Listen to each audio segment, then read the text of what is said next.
Ethanol কমা ethylene glycol কমা গ্লিসেরল,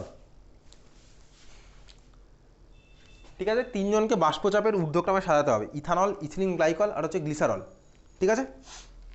আচ্ছা, কার কি structure? ইথানলের structure জানিস তুই? ইথানল কি বল, ইথানলের স্ট্রাকচার রাখ দেখি খাতায়। ইথানল, ইথানল মানে হচ্ছে ইথাইল অ্যালকোহল। ইথাইল অ্যালকোহল মানে কি? ইথানল হচ্ছে আইইউপিএসি নাম। ইথানলের স্ট্রাকচার হচ্ছে কি আঁকবো? ইথানলের স্ট্রাকচার হচ্ছে এটা, CH3CH2OH, এটা হচ্ছে আমার ইথাইল অ্যালকোহল। একদম ধরে প্র্যাকটিস করে মনে রেখে দিবি ইথানল, ঠিক আছে? হ্যাঁ, মানে ইথানল এটা হচ্ছে CH3CH2OH। আর চল আমি ওইচটাকে একটু খুলে আঁকলাম, এটা হচ্ছে ইথানল বা ইথাইল অ্যালকোহল। এবারে দেখ এদিকে তাকা, এই CH3CH2 এটাকে বড় করে না লিখে আমি তুই চাইলে এরকমও লিখতে পারি, কার্বন কটা আছে? দুটো, তার মানে C2। হাইড্রোজেন কটা আছে? দেখ 5টা, 3 2 5, তার মানে C2H5OH। এটা হচ্ছে আমার ইথাইল গ্রুপ, C2H5। ওকে, অবভিয়াসলি কোনো অসুবিধা নেই। C2H5 হচ্ছে আমার ইথানল। ইথিলিন গ্লাইকল কোনটা? এদিকে তাকা, ইথিলিন গ্লাইকল হচ্ছে এটা, CH2OH, এটা হচ্ছে আমার ইথিলিন গ্লাইকল, লিখেছিস? ইথিলিন গ্লাইকল হচ্ছে কি? CH2OH হয়ে গেছে আঁকা। আর গ্লিসেরল কি? গ্লিসেরল হচ্ছে এটা, CH2OH, CH2OH, ঠিক আছে? CH2OH এটা হচ্ছে আমার কি? ইথিলিন গ্লাইকল, হয়ে গেছে? আচ্ছা, তোর মনে যদি এখন এটা প্রশ্ন জাগে, রেখেছিস তো তিনটে স্ট্রাকচার, রেখেছিস, নাম লিখে রেখেছিস তিনটের, ইথানল, ইথিলিন গ্লাইকল আর হচ্ছে গ্লিসেরল। তোর মনে যদি একটা প্রশ্ন জাগে, কি প্রশ্ন? এদিকে তাকা, এই মাঝেরটা কেন CH2 হলো না? তার অ্যান্সার কি হবে? এটা কেন CH2 হলো না? এটা কেন CH2 হলো না? এটা যদি CH2 হতো তার মানে কি হতো? তার মানে দেখ এটা হতো এই কার্বনের সাথে দুটো হাইড্রোজেন লেগে আছে। এটা কি ঠিক হতো? অবভিয়াসলি ঠিক হতো না। তার কারণ কি? কার্বন আমার ভাই 4খানা বন্ড ফর্ম করে। কার্বন আমার যদি এরকম হতো তাহলে 5টা, 1 2 3 4 5, কার্বনের যোজ্যতা তো 4, তার মানে কার্বন আমার 5টা বন্ড কীভাবে ফর্ম করবে? তাহলে এইটা হচ্ছে আমার দেখ CHOH, মানে এইটা, এটাকেই দেখ আমি হাইড্রোজেনটাকে এর জায়গায় এখানে লিখলাম CH। এটা হচ্ছে আমার ইথিলিন গ্লাইকলের স্ট্রাকচার। 3খানা স্ট্রাকচার খাতায় লিখে রেখেছিস, নামও লিখে রেখেছিস। আচ্ছা, এইবারে দেখ তাহলে তুই আমাকে বল কোনটায় ফোর্স অফ অ্যাট্রাকশন বেশি, কোনটায় কম? চলো আমি এটাকে নাম দিলাম হচ্ছে A, এটা হচ্ছে আমার B, এটা হচ্ছে C। কোথায় নাম্বার অফ হাইড্রোজেন বন্ডিং বেশি কম বলতো? দেখ সিম্পল দেখাই যাচ্ছে, এখানে 3খানা OH গ্রুপ আছে, তাহলে এখানে নাম্বার অফ হাইড্রোজেন বেশি হবে obviously, OH group 3 number of hydrogen bonding বেশি হবে। এখানে আমার নাম্বার অফ হাইড্রোজেন বন্ডিং ওর থেকে কম, এখানে আমার ওর থেকে আরও কম। তার মানে হাইড্রোজেন বন্ডিং এর অর্ডার কি হবে বলতো? C greater than B greater than A। তাহলে হাইড্রোজেন বন্ডিং এর অর্ডার আমার কি হলো? C greater than B greater than A। বোঝা গেছে? তাহলে ভেপার প্রেশার কোথায় বেশি হবে? এতে বেশি হবে। তার কারণ কি? এতে তো হাইড্রোজেন বন্ডিং কম, উড়ে পালিয়ে যাবে সিম্পলি, ক্লিয়ার? তাহলে হাইড্রোজেন বন্ডিং অর্ডার আমার কি হলো? C greater than B greater than A। লিখছিস না খাতায়? হাইড্রোজেন বন্ডিং অর্ডার কি হলো? C greater than B greater than A। আর ভেপার প্রেশারের অর্ডার কি হলো? ভেপার প্রেশার মানে ভিপি লিখে রাখবি শর্টে। ভিপির অর্ডার কি হলো? উল্টোটা, A greater than B greater then C। বুঝতে পেরেছিস? আচ্ছা, তোদের তখন স্কুল খোলেনি, তাই সকালবেলা 7টার পরটা আমরা 8টায় স্টার্ট করতেই পারি, করতে পারি তো 8টায়। আর 8টা মানে কিন্তু আমি 8টাতেই স্টার্ট করবো, যদি একজন আসে তাকে নিয়ে স্টার্ট করবো, ঠিক আছে? ক্লিয়ার? আচ্ছা, প্রত্যেক বছরের সিনারি আমি তোকে বলে দিচ্ছি। বছরের শুরুতে এরকম 3-4 জন থাকবে, বছরের শুরু শেষের দিকে 15-20 জন হয়ে যায়, ঠিক আছে? কারণ ওয়েস্ট বেঙ্গল বোর্ডে ইউজুয়ালি আমার ক্লাস 11 ওয়েস্ট বেঙ্গল বোর্ডে যেহেতু কোনো ব্যাচ ছিল না, ওই জন্য ক্লাস 12-এর প্রথম দিকে কম থাকে, ঠিক আছে? CBSE ISC বোর্ডে আমার ব্যাচে প্রচুর স্টুডেন্ট থাকে, এই ঘরে বসতে পারে না, মানে 40 জন এই ঘরে হয় না, ওই জন্য CBSE ISC বোর্ডের ব্যাচে আমার মেন থাকে, ঠিক আছে? ওয়েস্ট তো তো তো বিরাট হাই স্কুলের কেউ নেই। আচ্ছা, যাই হোক, চল, বোঝা গেছে এটা? Clear? C greater than B greater than A। বুঝতে পেরেছিস? হাইড্রোজেন বন্ডিং অর্ডার আর ভেপার প্রেশার অর্ডার হচ্ছে উল্টো, ক্লিয়ার?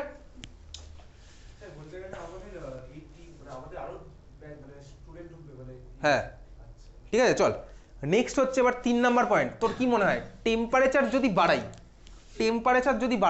তোর কি মনে হয় ভেপার প্রেশার বাড়বে না কমবে? বাড়বে। কেন বাড়বে? তার কারণ টেম্পারেচার বাড়বে ও ভেপার ইজি কনভার্ট হবে, ভেপার যদি বেশি হয় তাহলে প্রেশারও বেশি দেবে, তাহলে ভেপার প্রেশার বাড়বে। তাই 3 নম্বর পয়েন্ট লিখে রাখ, উষ্ণতা বৃদ্ধিতে ভিপি বৃদ্ধি পায়, উষ্ণতা বৃদ্ধিতে ভিপি বৃদ্ধি পায়। With increase in temperature VP increases, ঠিক আছে? উষ্ণতা বৃদ্ধিতে ভিপি বৃদ্ধি পায় বা with increase in temperature VP increases, clear? বোঝা গেছে? চল, এই ছিল হচ্ছে আমার ভেপার প্রেশারের গল্প। তাহলে এতক্ষণ দেখ আমি কার কার ভেপার প্রেশার বললাম বলতো? একটা মাত্র লিকুইডের ভেপার প্রেশার পড়েছি, একটা মাত্র লিকুইডের ছিল। এইবারে বলে এটাকে কি আমি সলিউশন বলবো? এটা কি সলিউশন ছিল? না ভাই, এ সলিউশন কেন হবে? এ তো একা একা কি আর সলিউশন হয়? সলিউশন হচ্ছে কী হবে, একজনের সাথে আরেকজনকে মেশাবো, তারপরে আমার হচ্ছে খেলাটা হবে। তাহলে চল এটা মুছে দিলাম। এইবারে খাতায় হেডিং দিয়ে দ্রবণের বাষ্পচাপ। দ্রবণের বাষ্পচাপ, দ্রবণের বাষ্পচাপ, দ্রবণের বাষ্পচাপ। আচ্ছা, দ্রবণের বাষ্পচাপ মানে কি? চল, বেসিক্যালি দ্রবণের বাষ্পচাপ মানে হচ্ছে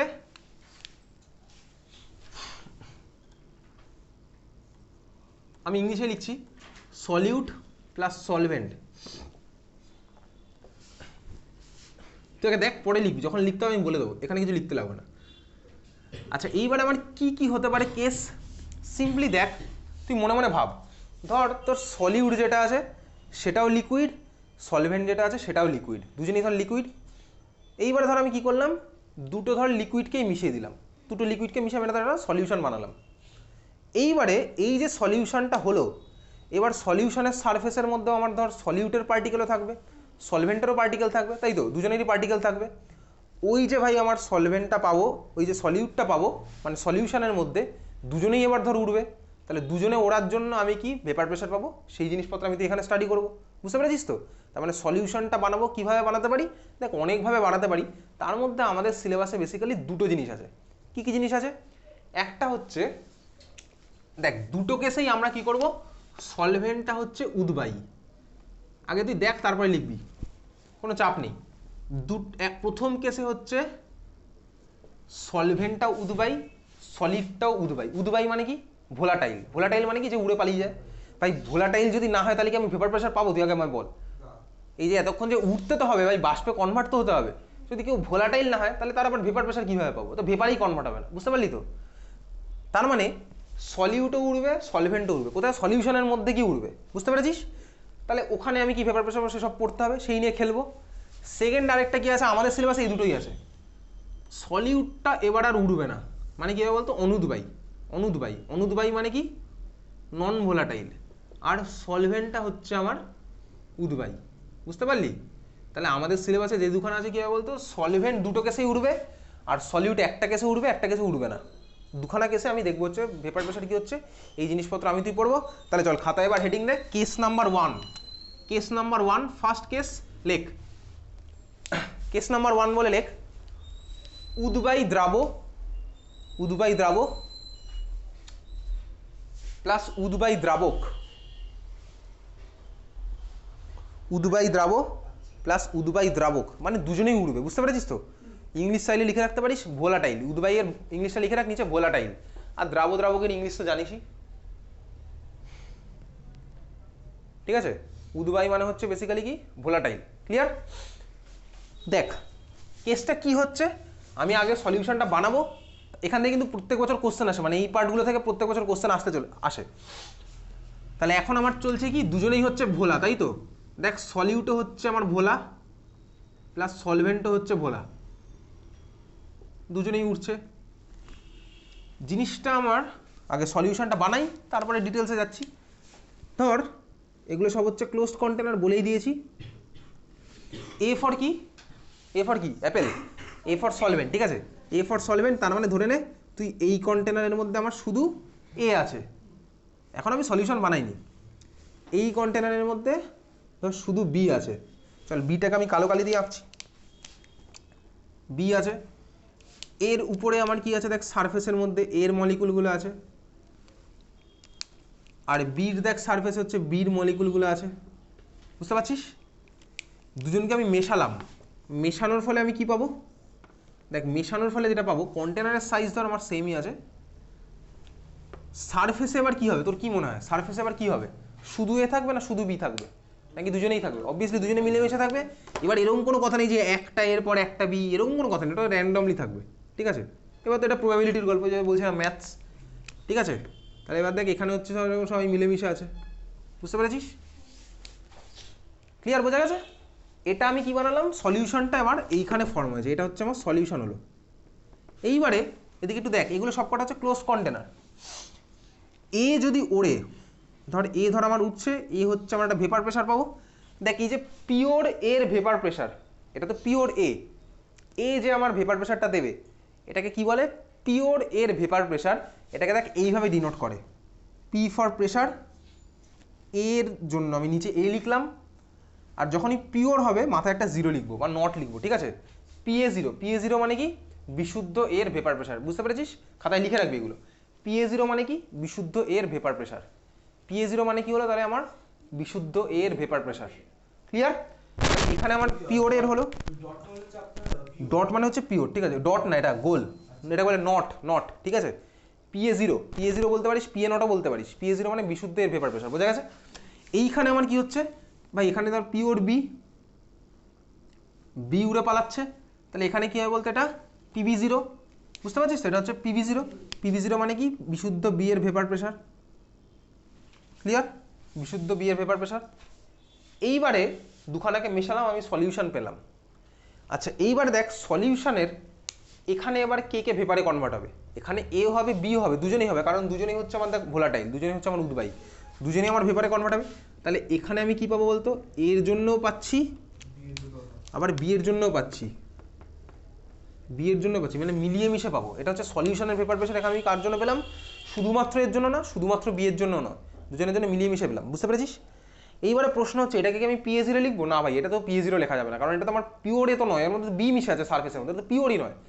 তাহলে এখানে কি লিখবো, এর সলিউশন ভেপার প্রেশার কি হবে, সেখান থেকে আসতে হচ্ছে আমাদের রাউল্টের সূত্র, রাউল্টের সূত্র, বুঝতে পেরেছিস। তাহলে খাতায় এবার হেডিং দে রাউল্টের সূত্র, খাতায় হেডিং দে রাউল্টের সূত্র, রাউল্ট, ইংলিশটা তোকে লিখতে হবে না, বাংলায় লেখ, রয় আকার হস্যু লয় ট একার, লয় ট, এটা হচ্ছে রাউল্ট এর সূত্র, রয় আকার হস্যু লয় ট, রাউল্ট এর সূত্র, লিখেছিস রাউল্টের সূত্র। এটা রাউল্টের সূত্র কার জন্য পড়ছি, রাউল্টের সূত্র আমি পড়ছি হচ্ছে বেসিক্যালি যখন দুজনেই উদ্বায়ী, এই উদ্বায়ী অনুদ্বায়ী থেকে কিন্তু অল্টারনেটিভ ইয়ারে কোশ্চেন আসে, ঠিক আছে। রাউল্টের সূত্র স্টেটমেন্ট তুই বাড়িতে গিয়ে বই থেকে পড়বি, আমি তোকে ব্যাপারটা এখানে বোঝাবো, রাউল্টের সূত্র, ঠিক আছে।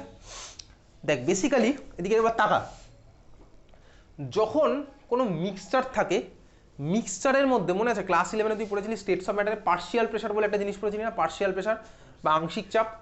পার্শিয়াল প্রেশার মানে কি ছিল বলতো, পার্শিয়াল প্রেশার মানে হচ্ছে ধর এই ঘরের মধ্যে ধর 5টা গ্যাস মিশে আছে, ঠিক আছে, 5টা গ্যাস যদি মিশে থাকে এবিসিডি ই, তাহলে যখন মিক্সচার অবস্থায় যে কোনো গ্যাসের প্রেশারকে বলা হচ্ছে পার্শ্ব চাপ বা আংশিক চাপ বা হচ্ছে পার্শিয়াল প্রেশার, বুঝতে পারলি।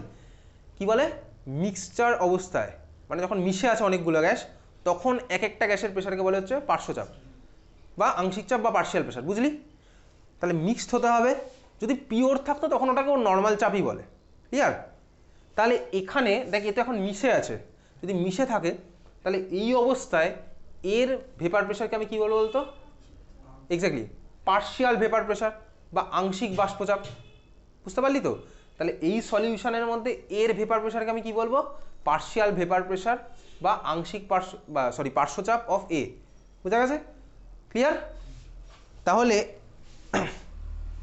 বি এর ভেপার প্রেশার কি বলবো সলিউশনের মধ্যে, একইভাবে partial vapour pressure of B, partial vapour pressure of B, বুঝতে পারছিস তো। তাহলে দেখ partial vapour pressure of A বা partial vapour pressure of B, এটা কি পিওরের জন্য বলবো, না ভাই পিওরের জন্য কেন বলবো, এটা তো ইমপিওর মিশে আছে তখনই। তাহলে দেখ পার্শিয়াল ভেপার প্রেশার অফ এ, এটাকে আমি কি দিয়ে রিপ্রেজেন্ট করবো, এটাকে রিপ্রেজেন্ট করবো যে জাস্ট পি, জাস্ট এ, আর কিচ্ছু থাকবে না, মাথায় কেন নট থাকবে, নট তো পিওরের জন্য ছিল। তাহলে পিএ মানে কি, পিএ মানে হচ্ছে কি লিখে রাখ, পিএ মানে লেখ partial vapour pressure of A in solution, PA মানে লিখে রাখ partial vapour pressure of A in solution, partial vapour pressure of A in solution,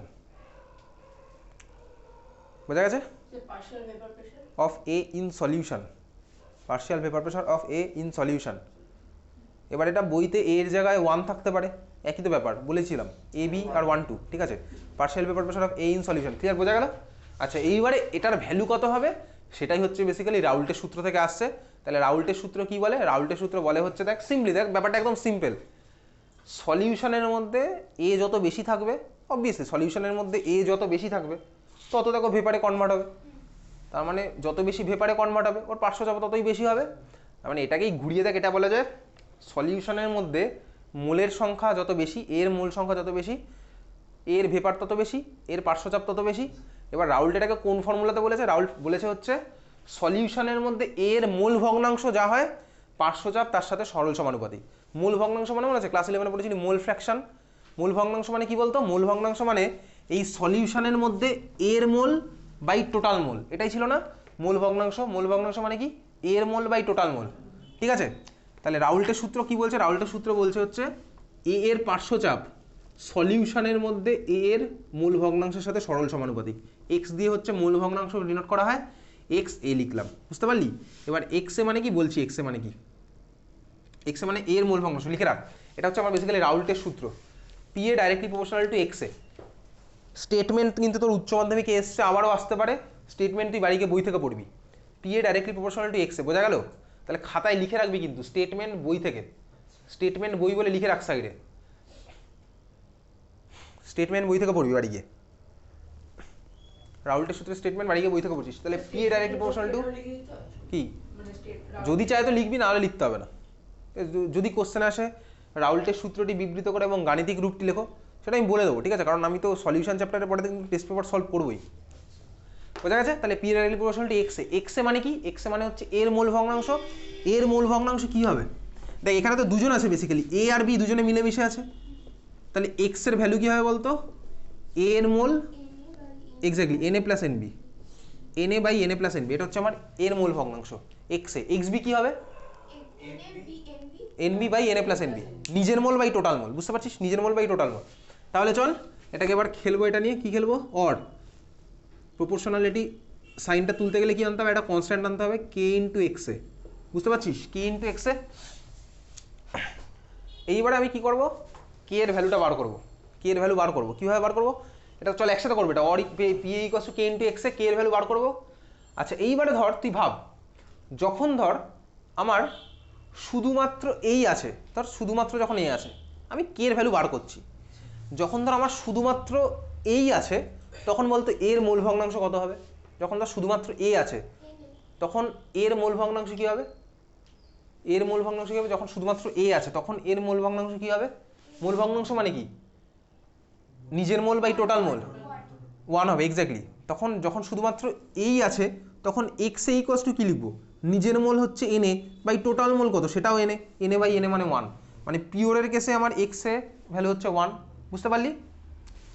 তাহলে এবার লেখ, when pure A is present, when pure A is present, এই derivation তোকে পরীক্ষাতে দেবে না। When pure A is present, তখন আমার এক্স এর ভ্যালু কত হবে? ওয়ান, বুঝলাম, ক্লিয়ার? আর তখন আমি পি এর জায়গায় কী লিখবো বলতো? যখন আমার শুধু পিওর এ আছে, তখন পি এটাকে আমি কী লিখবো? পি এ নট, এক্স্যাক্টলি, বুঝতে পেরেছিস তো? যখন পিওর এ থাকে তখন আমি তো P A equals to P A not, ভাই এই তো লিখলাম এখানে যখন পিওর এ ছিল, therefore P A equals two আমি তখন কি লিখবো? P A not, clear? এবারে দেখ আমি এই দুটো ভ্যালু এখানে বসাচ্ছি, এক্স এর ভ্যালু আমার ওয়ান হবে আর পি এর ভ্যালু পি এ নট হবে, তাহলে দেখ আমি কে এর ভ্যালু পেয়ে যাবো, বুঝতে পারলি তো? এক্স এর ভ্যালু যদি ওয়ান বসাই আর পি এর জায়গায় যদি পি এ নট বসাই, তাহলে আমি কে এর ভ্যালু পেয়ে যাবো। তো তাহলে কে ইকুয়ালস টু আমার কী হবে? P A zero, clear? বোঝা গেল? বুঝেছিস? দেয়ারফর আমার কি আসছে দেখ, এই দুটোকে কম্বাইন করলে আমি পাবো হচ্ছে K equals to by P A zero. এবার এটাকে ভ্যালুটাকে বসিয়ে দিলাম, তাহলে আমার কি আসছে? P A equals to P A zero into X A. এটাকে বক্স করে রাখ, এটা হচ্ছে আমাদের ফার্স্ট ফর্মুলা যেটা দিয়ে অঙ্ক হবে, clear? P A equals to P A zero into x, এটা হচ্ছে আমাদের ফার্স্ট ফর্মুলা যার যেটা দিয়ে আমাদের অঙ্ক হতে চলেছে। P A equals to P A zero, P A equals to P A zero into X A. এবারে কোনো কোনো বইতে রাউল্টের সূত্রটাকে এই ফর্মুলাটা দিয়ে লেখা থাকে, তার মানে কি বলতো? লেখা থাকে হচ্ছে দ্রবণে, এদিকে তাকা, এটা হয়ে গেছে সবার P A equals to P A zero into x এর ডেরিভেশন দেবে না পরীক্ষাতে। কি দেওয়া থাকে কোনো কোনো বইতে? ফর্মুলা রাউল্টের সূত্রের বিবৃতি দেওয়া আছে হচ্ছে এটা, কোনো দ্রবণে এর বাষ্পচাপ, দেখ এ এর আংশিক বাষ্পচাপ, বিশুদ্ধ অবস্থায় এর বাষ্পচাপ এবং এর মূল ভগ্নাংশের গুণফলের সমান, এটা হচ্ছে রাউল্টের সূত্র। এটা এটাও কোনো কোনো বইতে লেখা আছে স্টেটমেন্ট, আবার কোনো কোনো বইতে এটাও লেখা আছে দ্রবণের মধ্যে এর পার্শিয়াল ভেপার প্রেশার এর মূল ভগ্নাংশের সরল সমানুপাতিক। দুটোতে একই জিনিস ভাই, কোনোটা কোথাও এখানে লিখেছে, কোথায় তোর বইতে যেটা আছে তুই সেটাই লিখিস, কোনো চাপের কিছু নেই, ক্লিয়ার? তারপর পরেরটা লেখ, তাহলে দেখ এটা হচ্ছে P A equals to P A zero into X A, তাহলে আমি বলতে পারি কি সিমিলারলি, লেখ পরেরটা লেখ, similarly PB directly proportional to X B, তাই তো? অবভিয়াসলি ভাই, এখানে তো এর বলছিলাম, তাহলে বি ওরও তো হবে, তাহলে PB directly proportional to X B and PB equals to কী হবে? PV zero into X B, বুঝতে পেরেছিস তো? PV equals to PV zero into X B. তাহলে এই দুখানা ফর্মুলা তুই মুখস্থ করে ফেললি একদম, PA equals to PA zero into X A আর PV equals to PV zero into X B. Clear? বোঝা গেছে?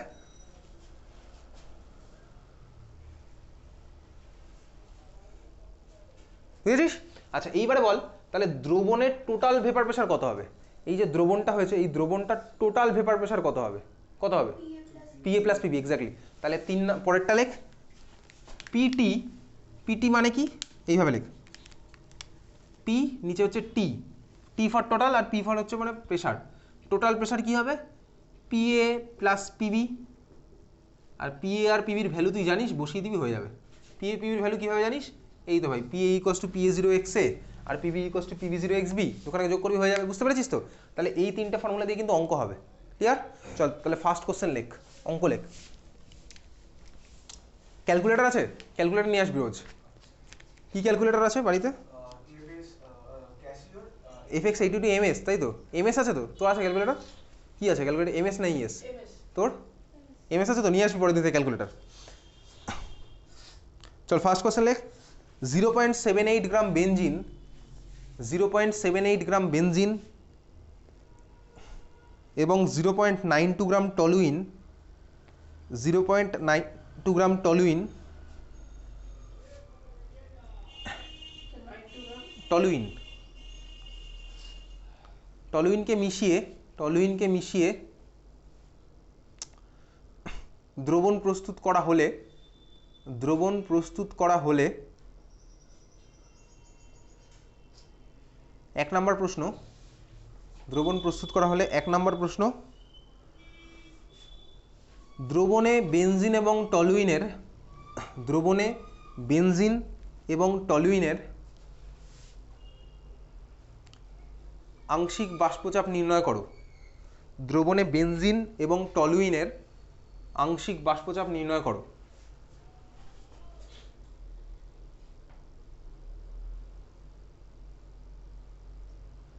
লিখেছিস? ফার্স্ট কোশ্চেন এটা। সেকেন্ড কোশ্চেন লেখ, দ্রবণের মোট বাষ্পচাপ নির্ণয় করো। দ্রবণের মোট বাষ্পচাপ নির্ণয় করা লিখতে হবে না, জিজ্ঞাসা চিহ্ন দিয়ে দেবে। দ্রবণের মোট বাষ্পচাপ বলে জিজ্ঞাসা চিহ্ন, শর্টে লিখবো। বুঝতে পেরেছিস? দ্রবণের মোট বাষ্পচাপ কত হবে, সোজা কথা, জিজ্ঞাসা চিহ্ন। আচ্ছা তোর কাছে কি দেওয়া আছে লেখ। দেওয়া আছে বিশুদ্ধ অবস্থায় বেনজিন এবং টলুইনের বাষ্পচাপ, দেওয়া আছে বিশুদ্ধ অবস্থায় বেনজিন এবং টলুইনের বাষ্পচাপ যথাক্রমে 400 এবং 200, 400 এবং 200 ইউনিটটা রেখ মিলিমিটার মার্কারি। মিলিমিটার মার্কারি মানে কি বলতো? ওই যে পারস্তম্ভের উচ্চতা পড়েছিলি না, 76 সেন্টিমিটার পারস্তম্ভের উচ্চতা, 760 মিলিমিটার পারস্তম্ভের উচ্চতা, ওটা তো প্রেশারের ইউনিট ছিল না? পড়েছিলি এর আগে কোথাও? তাহলে এটা হচ্ছে মিলিমিটার মার্কারিকে তুই লিখবি হচ্ছে এরকম, দেখ এমএম মানে মিলিমিটার আর মার্কারি মানে হচ্ছে এইচজি, এটা হচ্ছে প্রেশারের একটা ইউনিট, মিলিমিটার মার্কারি। লিখেছিস? কি লিখেছিস? তাহলে শুরু কর অঙ্কটা। তোকে কি বলেছে? তোকে বলেছে হচ্ছে দুজনকে মেশালি, বেনজিন আর টলুইনকে মিশিয়ে তুই কি পেয়েছিস? বেনজিন টলুইনকে মিশিয়ে তুই পেয়েছিস হচ্ছে একটা সলিউশনের মধ্যে বেনজিনের আংশিক বাষ্পচাপ কত হবে আর টলুইনের আংশিক বাষ্পচাপ কত হবে। কর 1 মিনিট কর অঙ্কটা আগে, নিজে ভাব। আচ্ছা প্রশ্ন হচ্ছে বেনজিন আর টলুইন দুজনে কি উদবায়ী? বেনজিন আর টলুইন দুজনেই কি উদবায়ী? হ্যাঁ ভাই উদবায়ী, দুজনেই উড়ে পালিয়ে যায়। তাহলে এইবারে তুই এই ফর্মুলা কাজে লাগিয়ে 1 মিনিট ভাব আগে অঙ্কটা।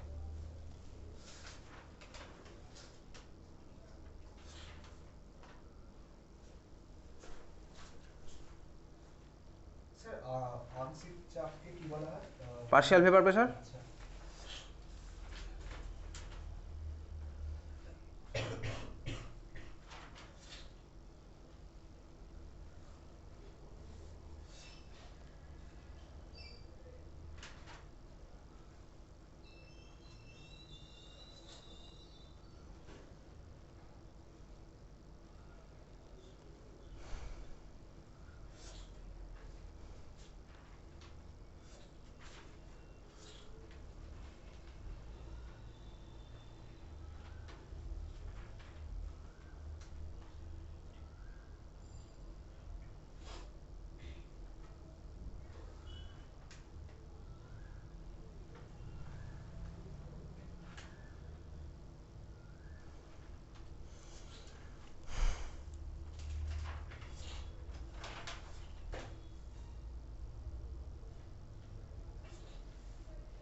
হয়েছে? কী করলি? ভাবলি, তাই তো? ভালো, ভাবা প্র্যাকটিস কর, বুঝলি? আচ্ছা, বেসিক্যালি আমি কি করেছি, আমি ধর ফার্স্টেরটা যদি বার করি, আমার তো এই কেসটা হয়েছে, সিম্পলি এই কেসটা হয়েছে, আমি বুঝতে পারছি। আমি বার করবো হচ্ছে দেখ এই জিনিসটা, P BZ equals to P zero BZ into x of BZ. BZ মানে হচ্ছে বেনজিন, ঠিক আছে? P BZ equals to P zero BZ into x of BZ. P zero BZ মানে কি? বিশুদ্ধ অবস্থায় বেনজিনের বাষ্পচাপ দেওয়া আছে কোশ্চেনের মধ্যে, কত মিলিমিটার মার্কারি দেওয়া আছে, দেখ পি জিরো বিজেড মানে হচ্ছে বিশুদ্ধ অবস্থায় বেনজিনের বাষ্পচাপ। এক্স বিজেড মানে কি? বেনজিনের মূল ভগ্নাংশ। আর পি বিজেড মানে কি? দ্রবণের মধ্যে আমার বেনজিনের আংশিক বাষ্পচাপ কত, সেটাই তো। তাহলে মূল ভগ্নাংশ অফ বেনজিন আমার বার করলেই খেলা শেষ হয়ে যাবে। এক্স বিজেড কীভাবে বার করবো? Mole of benzene divided by দুজনের টোটাল মোল। তাহলে চল বার কর, মোল অফ বেনজিন, বেনজিনের মোল কত, কীভাবে করবো বার? মাস গিভেন বাই মোলার মাস। কারণ ভাই মূল ভগ্নাংশ বার করতে গেলে মোল বার করতে হবে। তাহলে মোল অফ বেনজিন কীভাবে বেরোবে? বেনজিনের মোল কত হবে? মাস গিভেন কত, বেনজিনের কত মাস দেওয়া আছে বল, কোশ্চেন বল।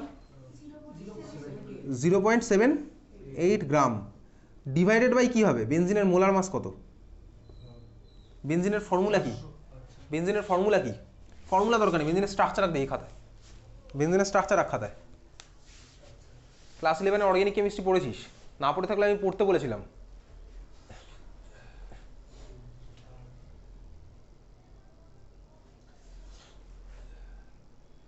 দেখেছিস বেনজিনের স্ট্রাকচার? কটা কার্বন আছে, কটা হাইড্রোজেন আছে বলতো? আর হাইড্রোজেন?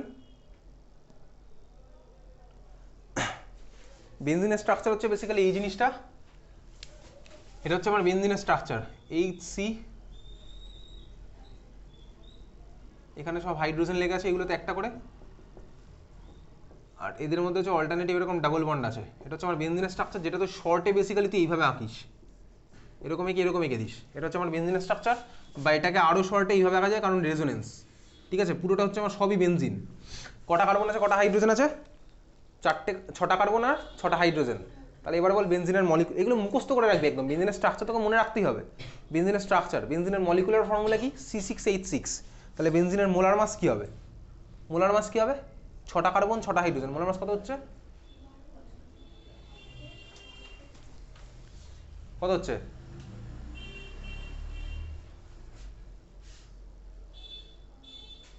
যোগ কর, গুণ কর। 78, এক্স্যাক্টলি 78 গ্রাম পার মোল, ঠিক আছে? তাহলে ডিভাইডেড বাই কত হলো আমার? 78 গ্রাম পার মোল। তাহলে কত হলো দেখ, 78 কেটে গেল, পড়ে থাকলো কি বলতো? 0.01। তাহলে বেনজিনের মোল কত হলো? 0.01, ঠিক আছে? সিমিলার হতে আমাকে বার করতে হবে কি? টলুইনের মোল, টলুইনের মোল। তাহলে মাস গিভেন কত? টলুইন কত দেওয়া আছে? কত দেওয়া আছে কোশ্চেনে? Toluene mass given 0.92 gram divided by টলুইনের মোলার মাস বার করতে হবে। আচ্ছা, টলুইনের ফর্মুলা কি? টলুইনের ফর্মুলা তোকে মনে রাখতে কেউ বলেনি, তোকে স্ট্রাকচার মনে রাখতে হবে। কিন্তু স্ট্রাকচার মনে রেখে স্ট্রাকচার থেকে তোকে ফর্মুলা বার করতে হবে। ওটা বেনজিনের স্ট্রাকচার হয়েছিল। টলুইন মানে কি? টলুইন মানে হচ্ছে, এদিকে তাকা, বেনজিনের একটা হাইড্রোজেনকে সরিয়ে যদি তুই এখানে CH3 লাগাস, এটা হচ্ছে আমার টলুইন। এটা হচ্ছে আমার টলুইন। বেনজিনের একটা হাইড্রোজেনকে সরিয়ে তুই CH3 লাগাস, এটা হচ্ছে আমার টলুইন। বুঝতে পারছিস? এটা হচ্ছে টলুইন। ক্লিয়ার? বোঝা গেছে? টলুইন, টলুইনের মলিকুলার ফর্মুলা কি হবে? ফর্মুলা কি তাহলে টলুইনের? স্ট্রাকচার তো বুঝতে পেরেছি, এবার তুই ফর্মুলা বল। ফর্মুলা কি হবে? C7H8, exactly C7H8। এগুলো কিন্তু তোকে জানতে হবে, কারণ কদিন পরে অর্গ্যানিক সলিউশন সব একসাথে মিশে যাবে, ঠিক আছে? অলরেডি মিশে যাচ্ছে তো, দেখতেই পাচ্ছিস, ঠিক আছে? তাই এটা হচ্ছে টলুইন C7H8, মানে মোলার মাস কত হচ্ছে? 92 হচ্ছে। তাহলে দেখ ডিভাইডেড বাই 92 গ্রাম পার মোল কত হলো? 0.01। ক্লিয়ার? 0.01। ক্লিয়ার? তাহলে এবার দেখ পি বিজেডের ভ্যালুটা বার করি। P0 বেনজিন কত দেওয়া আছে? 400 মিলিমিটার মার্কারি ইন্টু বেনজিনের মোল ভগ্নাংশ কত হবে? বেনজিনের নিজের মোল বাই টোটাল মোল, মানে 0.01 প্লাস 0.01। টোটাল মোল মানে বুঝতে পারছিস, দুজনেরই মোল আমি অ্যাড করলাম। তাহলে ভ্যালুটা কত আসছে বলতো? হাফ। তাহলে 400/1/2 মানে 200। তাহলে অ্যান্সার হলো কত? 200 মিলিমিটার মার্কারি। বুঝতে পেরেছিস? তাহলে বেনজিনের বাষ্পচাপ কত হলো? 200 মিলিমিটার মার্কারি। এক্স বিজেড মানে কি? বেসিক্যালি বেনজিনের mole by total mole. Total mole মানে কি? বেনজিনের মোল প্লাস টলুইনের মোল। তাহলে এটা করলে আমার হাফ আসবে। দেখ 0.01/0.02 মানে হাফ। হাফ অফ 400 হচ্ছে আমার 200 হয়। এই অঙ্ক তো মুখে মুখে করলাম আমি, বুঝিসনি? কি বুঝিসনি বল? বুঝে গেছে? তার মানে পি বিজেড ইকুয়ালস কত? 200 মিলিমিটার মার্কারি। এইবারে তোর দেখ এখন অনেক উত্তেজনা আছে জীবনে, ওই জন্য তুই পরীক্ষার সময় যেটা ম্যাক্সিমাম করিস সেটা হচ্ছে কি, 200 অবধি লিখে ছেড়ে দিস, তোকে ইউনিটটা লিখতে হবে ভাই। ইউনিট না লিখলে কোনো কিছুর কোনো মানে হয় না। তুই পরীক্ষাতে তোর অঙ্কটা করবি কষ্ট করে, 3 নাম্বার হয়তো থাকবে অঙ্কটায়, তুই যদি ইউনিট না লিখিস তাহলে তুই হাফ নাম্বার কাটা যাবে, দুটোতেই হাফ হাফ করে কাটা যাবে, বুঝতে পেরেছিস তো? ক্লিয়ার? তাহলে পিভিজেড কষ্ট কত হতে 200 মিলিমিটার মার্কারি, বোঝা গেল? সিমিলারলি তাহলে তুই বার কর পি টলুইন কত হবে, একইভাবেই হবে, আগেটা করেছিলি। তাহলে পি টল ইকস টু কত হবে, tol for toluene, P zero tol into X tol, তাই তো? বুঝতে পারছিস তো? পি দেখ এখানে সব সেম আছে, শুধু পি জিরো টলটা হচ্ছে কত 200 দেওয়া আছে, তার মানে আমার আলটিমেট অ্যান্সার হচ্ছে 100 মিলিমিটার মার্কারি। তাহলে পি টল ইকস টু কত হচ্ছে P zero tol into X টল, তাহলে হচ্ছে আমার 100 মিলিমিটার মার্কারি, বুঝলি? বুঝেছিস? তাহলে টোটাল কত হবে, টোটাল এবার এটা ফার্স্ট কোশ্চেনের দুখানা পার্টের অ্যান্সার গেল। সেকেন্ড কোশ্চেন কি ছিল, দ্রবণের মোট বাষ্পচাপ, দ্রবণের মোট বাষ্পচাপ সেকেন্ড কোশ্চেন। তাহলে 2 নম্বর কোশ্চেন, দ্রবণের মোট বাষ্পচাপ কত হবে, 200 + 100 ইকুয়াল টু 300 মিলিমিটার মার্কারি, বুঝেছিস? তাহলে দ্রবণের মোট বাষ্পচাপ হবে হচ্ছে 300 মিলিমিটার মার্কারি। ক্লিয়ার, বোঝা গেল? চল, এই ছিল হচ্ছে আমাদের basically first case. Second case এবার আমি তুই যাবো, হয়ে গেছে সবার, এটা মুছে দিলাম। সেকেন্ড কেস, সেকেন্ড কেস কী হবে, তাহলে কেস নাম্বার 2 বলে হেডিং দে, লেখ অনুদ্বায়ী দ্রাব, অনুদ্বায়ী দ্রাব প্লাস উদ্বায়ী দ্রাবক, অনুদ্বায়ী দ্রাব প্লাস উদ্বায়ী দ্রাবক। কারণ আমাদের সিলেবাসে ওইটাই বললাম যে অনুদ্বায়ী দ্রাব প্লাস উদ্বায়ী দ্রাবক, লিখেছিস? আচ্ছা, এইবার দেখ অনুদ্বায়ী দ্রাব মানে কি, যে সোজা কথা উড়ে পালাবে না, দ্রাবক, তাই তো? সরি, দ্রাব হচ্ছে আমার উড়ে পালাবে না। এক্সাম্পল দেখ অনেক হয়, ভরিয়ে ভরিয়ে আছে। ধর তুই সাপোজ জল আর চিনি ধর মিশিয়েছিস,